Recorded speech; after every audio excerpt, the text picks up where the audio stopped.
probably will be achieved. The other one which requires a lot of credit and support is the area of horticulture, the perishable commodities, whether it is onion or tomato or egg or meats. Those people also require considerable amount of credit support because these are perishable commodities. They have to sell it as soon as they harvest it. There are a number of problems unless you link it up, both horticulture and animal husbandry.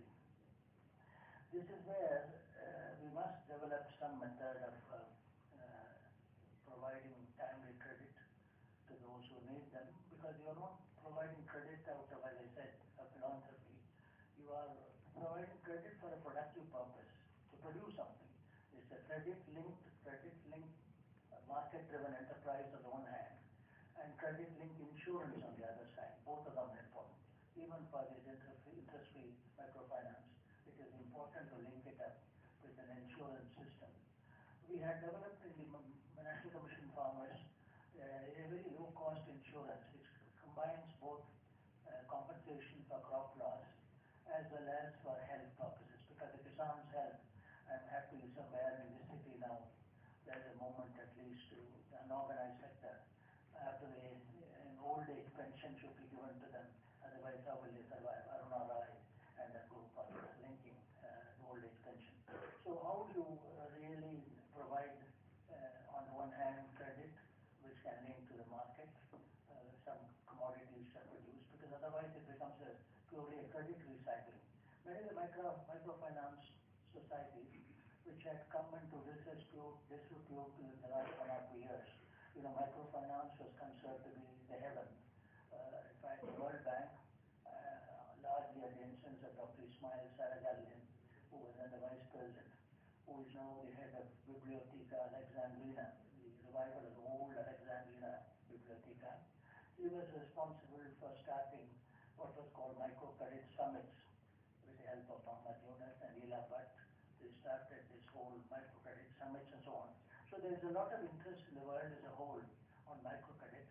But when microcredit becomes a very exploitative rates of interest, 25%, 30%, 35%, how do you really survive? This is why a few suicides by farmers in Andhra Pradesh as a result of the microfinance triggered a whole soul searching on what is wrong with microfinance. We thought it is the answer to how many of our problems. And a lot of ideas have come in the last 1 year, and the microfinance societies themselves have realized that purely one borrowing and then giving it a higher rent to somebody else, it won't. Purely credit recycling will not.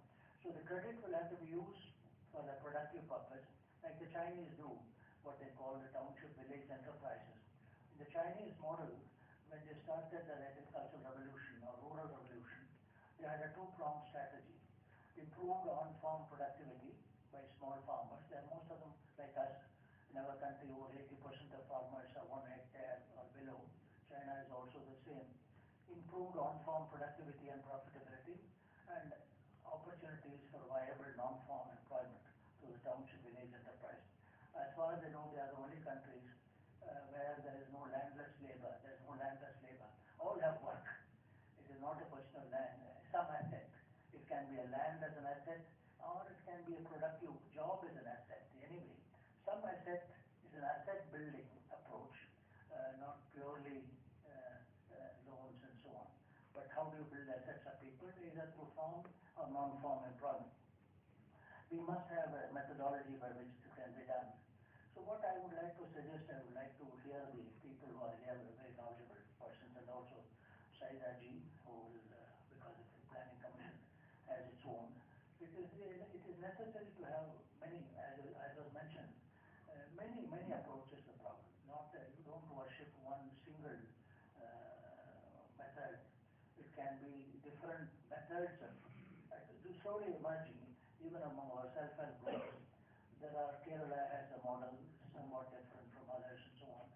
We can have different methods of credit, but the aim of the end point must be, whether it is farmer or artisan or whoever is taking the credit, their well-being, their viability, their ability to repay the loan for a period of time. This must be the bottom line. We can't really help. That means you must provide some support services also. we are worried about, there are 35, I would like to suggest to this meeting that this kind of interest-free microfinance, if we are going to start it, and already we have started it, they have got a couple of years of experience, as was mentioned earlier, it would be useful to take up these 35 agrarian distress hotspot districts. The government has identified 35 districts in the country where farmer suicides are more, and they are called agrarian hotspots. There are special packages, Prime Minister's package, and so on. I know in Kerala there are districts, since I implemented 3 districts from Kasaragod, Palakkad, and earlier Wayanad, but Kuttanad and also Idiki have been added. There are 5 districts now in Kerala. A state like Kerala itself, there are 5 agrarian hotspots. Now, many other areas, particularly tribal areas, tribal belt, and Orissa, many others. So it will be useful to, because credit is the key. I know many of these districts, I know the people who suffer are those, because inputs are needed for output. See, the plant or animal is not a medicine. If you want to animal to yield more, you don't have to do crossbreeding. If you ask our own cows, if you feed it a little more, instead of 3 liters per day, it will give 5 liters per day, 6 liters per day. Feeding is so important. Then that cost, the concentrates cost, the fodder cost. Today in the Karnataka model, they were saying that the earliest evidence of distress, agrarian distress during drought, is they will start selling their cattle, because livestock and livelihoods are so closely related in our country. And when they find they can't maintain the animal, they then sell it. This is why cattle camps are important. Methods of feeding, fodder may be not available, but all the agricultural residues, fortunately ruminating animals can digest cellulosic material. That means there are methods by which I mentioned in Parliament today, you can create a fodder bank consisting of agricultural residues fortified by urea and molasses. They become complete food. So I suggest that we may, when this whole movement evolves, we can try it out in some of the agrarian distress hotspot areas, where the present approaches of government are not obviously working. There are problems, more deep-seated problems. You can't just distribute something and go away. And credit linked, where one could try to link up the credit linked insurance on one hand, and a sustainable interest-free microfinance on the other. We are going to try to, finally, before I conclude my own center, we have been working in other areas, Vidarbha particularly, with farmers, wives who committed suicide, in other words, the Mahila Kisans. They are also farmers. They are working, both husband and wife working, but the husband has taken away. There are thousands of widows in Vidarbha. But they have, unfortunately, many of them don't have title to land. So there are problems. I won't bother you with the problems that are there, but there are also opportunities to help them with the credit, the insurance, technology, and overall markets are so important, market-driven approaches which are important. So we thought of convening in somewhere in Wada or Nagpur somewhere, a sort of like a consultation of this kind, what we call a farmers' Davos for ending agrarian distress. And Davos is considered to be a solution to economic problems. All the leading economists and ministers go there. It has become a ritual. They have to be seen there to be counted. That I am also an important man in the industrial field.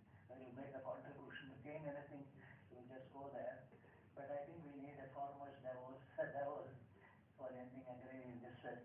And whenever it is held, the interest-free microfinance will be a very important approach to deal with this problem. I would say it will be the only approach, but it will be a very important approach in this.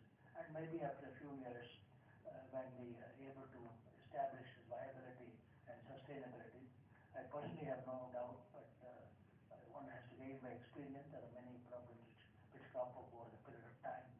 Because, as I said, agriculture is the riskiest profession in the world. There is no other profession which is as risky as agriculture. You may have rain, you may have floods, you may have pests, you may have all the market. When the onion harvest has taken place, place, the prices have collapsed. 2 months later, when the onion has passed the hands, same thing has happened with cotton this time. As soon as the cotton comes away from the farmer's hand, immediately export prices will all go up and so on. It's almost like Muhammad Yunus. If the banks are not poor friendly, many of our practices are not farmer friendly, and that's one of the real difficulties for us. So thank you for asking me to come here.